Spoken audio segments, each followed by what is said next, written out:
Hello everyone, I'm Max. I'm Ron. And this is Hijack Sunday Funday, and this is the first installment of said thing, and we are so happy that you're here.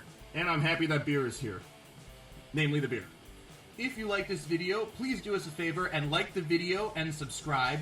Also, this particular segment that we're working on does involve audience participation, so please, we need questions for this to continue to be a thing.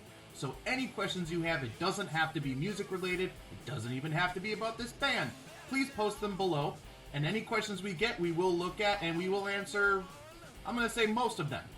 Because I'm sure that somebody's going to write something stupid. And I'm not going to answer that. I might answer it then. He might answer it then. Alright? Great. Alright, and now, the first question of the day is... I vote him. I vote him. Okay, you know what? I'll actually own up to it because my character dresses up a lot more than yours does. True. Also... Yeah, I don't know. I don't... Well... trying to think of any, in any given fashion, how I've been a diva. How many guitars have you gone through? Lots. There you go. Okay, maybe I am. Yep. You cost more than me. Alright, next question that we were asked is... We tried a lot of members over the time that we've been a band, and heck, we even started off as a two-piece, really. Yeah, which wasn't by choice. Basically, it was a thing where Ron and I started jamming, which anybody that knows the band at least a little bit knows that story. For those that don't, Yep. I will sum it up real quick.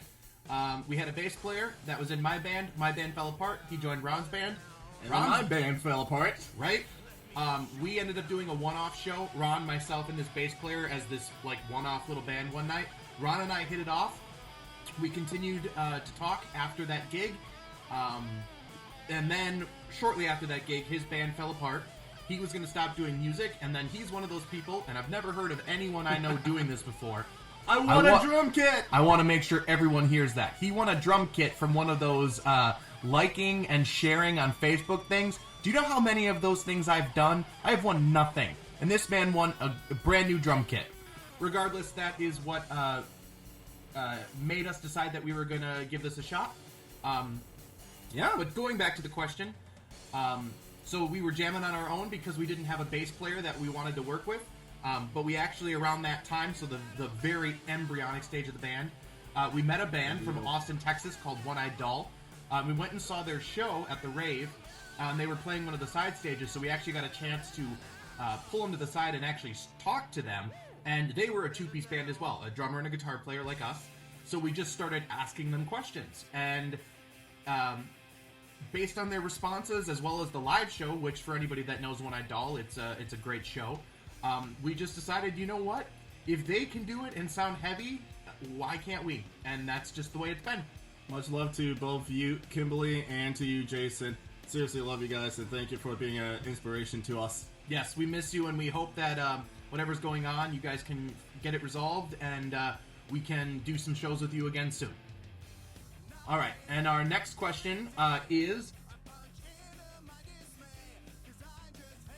A lot of times for me, it's been my parents that got me into music in the first place. A lot of funk, a lot of jazz. And as I started going out to different shows and pretty much just embracing the punk scene, just the pure energy of the crowd itself. So... that's what I like modeling my character off of, is the pure energy that you guys really feed us and just actually giving back to it and all. And as for me, I mean, my passion for music started young. I've played many instruments over the course of my life. I didn't really get into music per se as like a career choice until I was given a copy of Back in Black for my 13th birthday. And that's when I started really taking music seriously. So...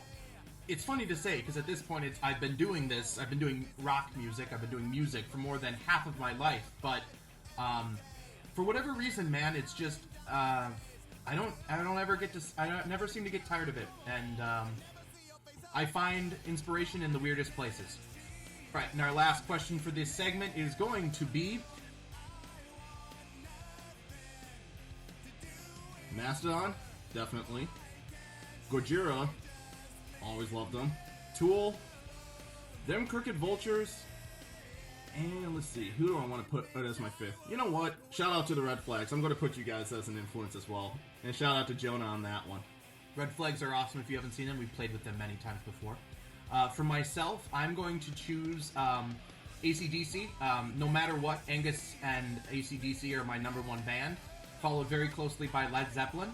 Metallica, what James does for a rhythm guitar player is just insane. I don't care what people think of Lars. You know what? I think their last album was great, and everyone can hate on Lars if they want, but you know what? I thought the last album sounded great.